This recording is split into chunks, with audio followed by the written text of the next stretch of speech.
Hello students, देखिए आज हम आपका डायरेक्ट इनडायरेक्ट नरेशन स्टार्ट कराते हैं। नरेशन जो है दो टाइप की होती है, डायरेक्ट नरेशन, इनडायरेक्ट नरेशन। अब मैं आपको हिंदी एक्सप्लेन भी कर देती हूँ इसकी। जैसे रूल्स आपको नोट करने हैं, तो अब भाई आप कॉपीज़ में हिंदी में तो नोट करोगे नहीं, because this is your English subject. अब देखिए, we may report the words of a speaker in 2 different ways. Speaker कौन होता है? यानी बोलने वाला। बोलने वाले के शब्दों को हम दो तरह से कह सकते हैं। कैसे कैसे? एक तो डायरेक्ट स्पीच में और दूसरा इनडायरेक्ट स्पीच में। तो देखिए, डायरेक्ट स्पीच में क्या होता है। इन इट वी से the exact word of a speaker.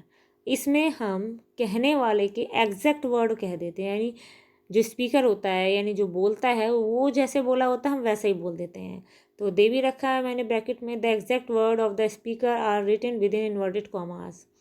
ठीक है, और जो एग्जैक्ट वर्ड होते हैं स्पीकर के वो किस में होते हैं? इन्वर्टेड कॉमास में होते हैं। आगे और समझ में आ जाए। इनडायरेक्ट में क्या होता है? We have the meaning of the word of a speaker spoken indirectly by another speaker. अब क्या होता है इनडायरेक्ट स्पीच में कि हम उसको वैसे नहीं बोलते हैं, बल्कि क्या है, दूसरे तरीके से, या हम कहें अपने शब्दों में बोल देते हैं। They convey the full sense what not the exact word. वही है कि हम उसका सेंस तो दिखा देते हैं कि वो क्या कहना चाह रहा था, लेकिन एग्जैक्ट वर्ड नहीं बोलते। ठीक है, जबकि डायरेक्ट में क्या होता है? डायरेक्ट में ये होता है कि अगर किसी ने कहा कि मैं तुम्हारी बहन हूँ, तो हमने यही बोल दिया डायरेक्टली, उसने कहा मैं तुम्हारी बहन हूँ। लेकिन जब हम अपने शब्दों में बोलेंगे, यानी उसका कहने वाले का यानी स्पीकर का सेंस दिखाएंगे, तो हम क्या कहेंगे? उसने कहा कि वो मेरी बहन है। तो इस तरह से हो जाता है। अब देखिए, एग्जाम्पल दे रखा है डायरेक्ट स्पीच का भी, इनडायरेक्ट स्पीच का भी। स्पीच कह दो या नरेशन कह दो, no problem. He said to me, उसने मुझसे कहा, you are a clever person, कि तुम एक चालाक व्यक्ति हो। अब देखो, उसने मुझसे कहा कि तुम एक चालाक व्यक्ति हो, तो क्या है? You are a clever person, ये किस में लिखा हुआ है? इन्वर्टेड कॉमास में लिखा है। आपके डायरेक्ट स्पीच में भी यही दे रखा है कि डायरेक्ट स्पीच वो होती है जिसमें क्या होता है? इन्वर्टेड कॉमास लगे होते हैं, इन्वर्टेड कॉमा होता है। ठीक, तो वो जो है एग्जैक्ट वर्ड होते हैं, जैसे उसने कहे वैसे ही हैं। उसने तुम बोला तो बताने वाले ने भी तुम बोला। लेकिन इनडायरेक्ट में क्या है? He told me that I was a clever person. उसने मुझसे कहा कि मैं एक चालाक व्यक्ति हूँ। भाई ये हमने उसकी भावनाएं बता दी कि उसने हम मुझे क्या कहा? चालाक व्यक्ति। तो ये चीज़ आपको समझ में आ गई होगी। अब देखिए, direct narration has 2 part. Direct narration में 2 पार्ट होते हैं। एक तो होता है रिपोर्टिंग वर्ब और दूसरा होता है रिपोर्टेड स्पीच। इसका आपको खास ख्याल रखना है। रिपोर्टिंग वर्ब, रिपोर्टेड स्पीच, दो होते हैं। रिपोर्टिंग वर्ब में क्या होता है? The verb which introduces the reported speech is called the reporting verb. Reporting verb जो है वो क्या करती है? रिपोर्टेड स्पीच को इंट्रोड्यूस करती है, उसे बताती है। The tense of reporting verb never change. ठीक है, नेवर चेंज कर देना। और जो रिपोर्टिंग वर्ब का जो टेंस होता है वो कभी नहीं बदलता। It is put outside the inverted commas, और ये इन्वर्टेड कॉमास से बाहर रखी जाती है। अब आपको इसमें दिख रहा होगा ये जो एग्जांपल दे रखा है, इन्वर्टेड कॉमा के अंदर तो स्पीच रखी हुई है, लेकिन इन्वर्टेड कॉमा से बाहर, यानी ही सैड क्या है? आपका रिपोर्टिंग वर्ब है। Example, in this example he said is reporting verb. Next देखिए, रिपोर्टेड स्पीच। अब रिपोर्टेड स्पीच क्या है? Sorry, the exact word of a speaker which are put within inverted commas are called the reported speech. अब exact word जो हमने inverted comma में रखे थे वो क्या हो गई? आपकी रिपोर्टेड स्पीच हो गई। एग्जाम्पल में देखिए, ही सैड, उसने कहा, I am going to Mumbai, मैं मुंबई जा रहा हूँ। तो इन्वर्टेड कॉमा में आपका क्या रखा हुआ? I am going to Mumbai. तो यही क्या है आपका? I am going to Mumbai, reported speech. अब जहाँ मैं रिपोर्टेड वर्ब कहूँगी तो आप समझ जाओगे कि ये क्या है? इन्वर्टेड कॉमा से बाहर का पोर्शन है, जैसे कि ही सैड। और जब हम कहेंगे कि रिपोर्टेड स्पीच तो आप समझ जाएंगे कि ये इन्वर्टेड कॉमा के अंदर वाला पोर्शन है, जैसे कि इसमें दे रखा है I am going to Mumbai. Sentences बदल सकते हैं, लेकिन सेंस आप समझ गए होंगे। अब देखिए हम आपको जनरल रूल देते हैं। अब ये जनरल रूल क्यों लिखे गए हैं? ये इसलिए लिखे गए हैं कि ये जनरल ऐसे हैं कि ये सब में फॉलो होते हैं। वही आपके सेंटेंसेस हैं, चाहे असर्टिव हो, इंटेरोगेटिव हो, इम्परेटिव हो, एक्सक्लेमेटरी हो, ऑप्टेटिव हो, ये रूल सब में फॉलो होंगे। जिससे कि हम जब आपको सेंटेंस वाइज नरेशन कराएं, जैसे असर्टिव सेंटेंस कराएं, इंटेरोगेटिव कराएं, इम्परेटिव कराएं, एक्सक्लेमेटरी कराएं, जो भी हम कराएं, तो हमें ये रूल बार बार ना लिखने पड़े। इसलिए हम इसको एक बार में जनरल रूल दे देते हैं। और जो थोड़े से अलग होंगे, जैसे एक या दो रूल ऐसा होगा जो डिफरेंट लगेगा, तो उसे हम उसके साथ लिखवा देंगे। और बाकी ये जनरल आपको याद करने, इन्हें जब तक आप याद नहीं करेंगे तब तक आगे आपको प्रॉब्लम आएगी। इसलिए ये याद करने बहुत ज़रूरी है, नोट भी करने याद भी करने हैं।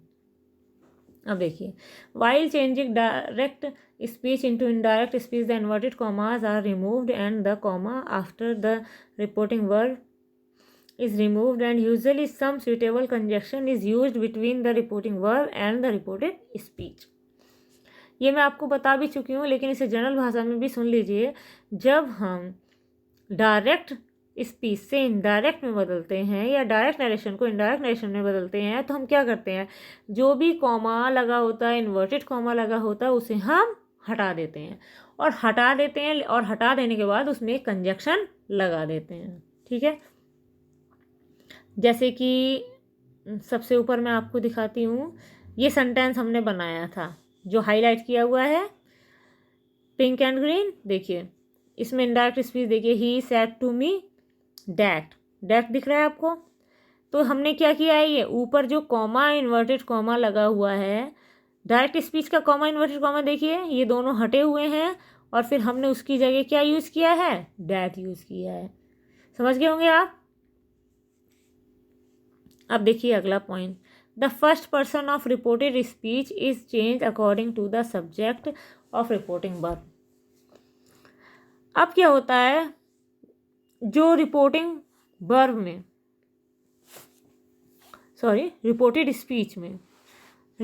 स्पीच जो है रिपोर्टिंग वर्ब के अकॉर्डिंग चेंज की जाती है। ठीक है,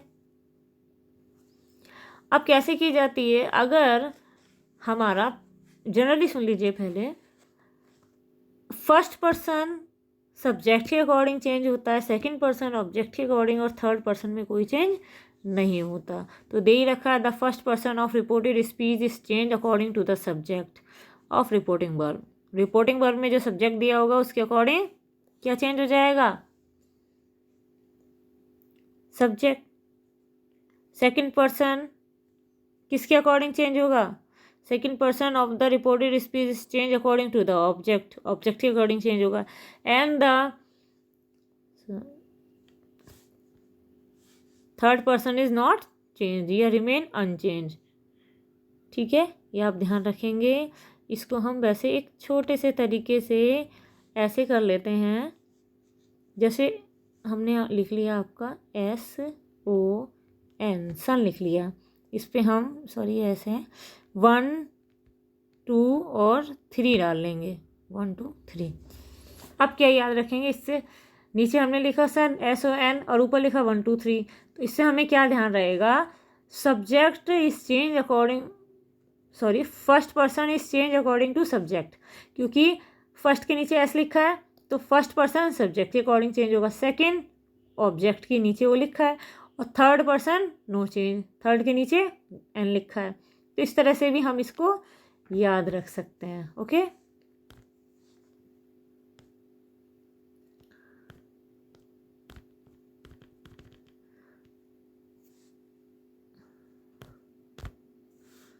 अब देखिए, reporting verb is change into told, asked, requested, ordered etc according the sense of reported speech. Reported speech तो आप समझ गए, इन्वर्टेड कॉमा के अंदर होती है, उसके अकॉर्डिंग ही हम अपनी रिपोर्टिंग वर्ब चेंज करते हैं। सेंस समझते हैं तभी कर देते हैं। अब आगे देखिए, if the reporting verb is in the present tense और फ्यूचर टेंस, अगर रिपोर्टिंग वर्ब प्रेजेंट टेंस या फिर फ्यूचर टेंस में होती है, the tense of reported speech is not change. ठीक है, तो रिपोर्टेड स्पीच का टेंस चेंज नहीं होता है। If the reporting verb is in the past tense, अगर रिपोर्टिंग वर्ब पास्ट टेंस में होती है तो the tense of reported speech is change. तब क्या होता है, जो उसका टेंस होता है वो चेंज कर दिया जाता है। जैसे मैं अब आपको फिर से दिखाती हूँ। अब ये आपका दे रखा है डायरेक्ट स्पीच में, देखिए ही सेड टू मी दिया है ये, तो ये सेड टू देखिए नीचे टोल्ड में चेंज हुआ है, यानी डायरेक्ट स्पीच में लिखा हुआ सेड टू इनडायरेक्ट स्पीच में टोल्ड में चेंज हुआ है। सही है। और जो ये आपका इन्वर्टेड कॉमा में जो दे रखा है you are a clever person, और हमने इनडायरेक्ट में क्या लिखा है, that I was a clever person. ठीक, तो यहाँ पे सिंपल प्रेजेंट सिंपल पास्ट में क्यों हुआ, क्योंकि हमारी रिपोर्टिंग वर्ब में पास्ट टेंस है। भाई सेड टू क्या है, पास्ट में लिखा है, सेड क्या है, पास्ट में होता है, इसलिए क्या हुआ, स्पीच स्पीच कौन सी है, जो इन्वर्टेड कॉमास में है, ठीक, वो चेंज हो गई, यानी उसका टेंस चेंज हो गया। लेकिन अगर यहाँ पे होता ही सेज टू मी, ठीक है, तो ये आपका टेंस चेंज नहीं होता, समझ रहे हैं। या फिर ये होता डायरेक्ट स्पीच में he will say to me, तो ये तब भी चेंज नहीं होता, यानी ये आई वॉज लिखा है ये नहीं होता, ठीक है, एम होता। अब देखिए आपका नेक्स्ट रूल, यूनिवर्सल ट्रूथ और fact in the reported speech remains unchange. और जो यूनिवर्सल ट्रूथ होते हैं रिपोर्टेड स्पीच के वो कभी नहीं बदलते, although the verb in the reporting verb is in the past tense, चाहे रिपोर्टिंग वर्ब हमारी पास्ट टेंस में ही क्यों ना हो। वैसे कि आप अभी हमने देखा कि अगर हमारी रिपोर्टिंग वर्ब पास्ट टेंस में है तो हम अंदर का टेंस चेंज करेंगे, लेकिन जहाँ पर सत्यता आ जाए, ठीक है, फैक्ट आ जाए, तो वहाँ पे हम क्या करेंगे, ये होने पर भी अंदर का टेंस मतलब रिपोर्टेड स्पीच का टेंस चेंज नहीं करेंगे। अब टेंस कौन सा टेंस किस में चेंज होता है ये मैंने आपको ये लिख कर दे रखा है, ठीक है, देख लीजिए आप इसको, देख रहे हैं, ये आपको याद करने हैं। बिना इन सब रूल्स को याद करे और बिना इन सब चीज़ों को याद करे आप आगे सही से नहीं बना पाएंगे, इसलिए ये तो आपको बहुत ज़रूरी याद करना है। वीडियो काफ़ी बड़ी हो रही है, नेक्स्ट वीडियो में मैं आपको और समझा दूँगी। ओके।